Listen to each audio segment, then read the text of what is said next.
आपको इत्तेफाक के बरकत से आज इन्होंने गेट टुगेदर रखा है। बस सिर्फ आपसे गपशप करनी है, तारुफ करवाना है। नेक्स्ट टाइम जब मैदान लगेगा अल्लाह खैर करे तो फिर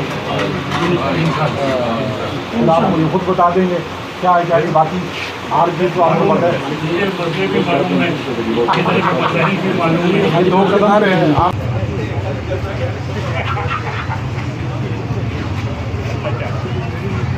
अवान, ताज मोहम्मद अवान, वारिस खान, वाजिद अवान, अब्दुल रऊफ, मोहम्मद वसीम, मोहम्मद रशीद खान और बाकी